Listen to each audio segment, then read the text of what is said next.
बांग्लादेश में सत्ता संभालते ही नए प्रधानमंत्री तारिक रहमान ने साफ कर दिया कि उनकी सरकार की सबसे बड़ी प्राथमिकता कानून व्यवस्था की बहाली और भ्रष्टाचार पर सख्त कार्रवाई होगी। जी हां, राष्ट्र के नाम अपने पहले टीवी संबोधन में उन्होंने कहा कि उनका लक्ष्य ऐसा बांग्लादेश बनाना है जहां हर नागरिक खुद को सुरक्षित महसूस करे, चाहे वह किसी भी धर्म, राजनीतिक विचारधारा या जातीय पहचान से आता हो। उन्होंने कहा कि यह देश मुसलमान, हिंदू, बौद्ध और ईसाई सभी का है और किसी भी तरह के भेदभाव को बर्दाश्त नहीं किया जाएगा। तारिक रहमान की यह टिप्पणी इसलिए भी बेहद अहम मानी जा रही है क्योंकि अगस्त 2024 में तत्कालीन प्रधानमंत्री शेख हसीना के सत्ता से हटने के बाद देश में अल्पसंख्यकों, खासकर हिंदू समुदाय पर हमलों की घटनाएं लगातार सामने आती रही हैं। इसके बाद अंतरिम सरकार के प्रमुख मोहम्मद यूनुस के कार्यकाल में भी कई इलाकों में भीड़, हिंसा और अराजकता की शिकायतें बढ़ी।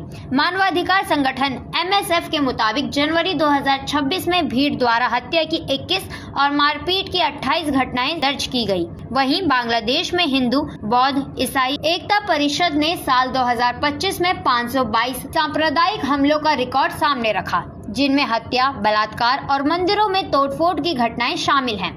जून 2025 से जनवरी 2026 के बीच 116 अल्पसंख्यक नागरिकों की मौत की पुष्टि की गई है।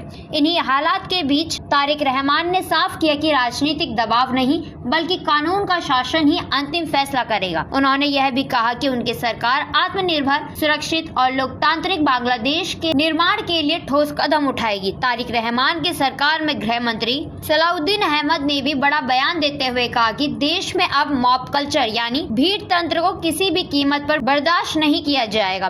इधर सत्तारूढ़ पार्टी बांग्लादेश नेशनलिस्ट पार्टी ने भी पार्टी के भीतर अनुशासन पर सख्ती दिखानी शुरू कर दी है।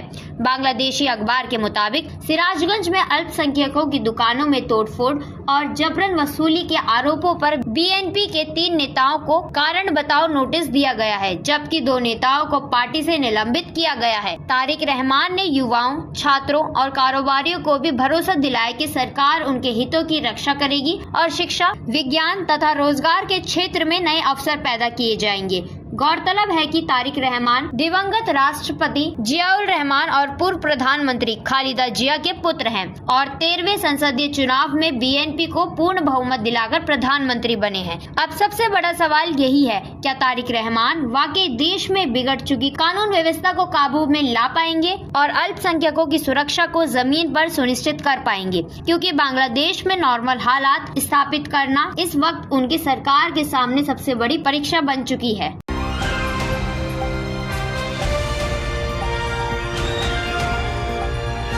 दिल्ली, हरियाणा, उत्तर प्रदेश, राजस्थान की हर खबर के साथ देखते रहिए न्यू इंडिया न्यूज नेटवर्क।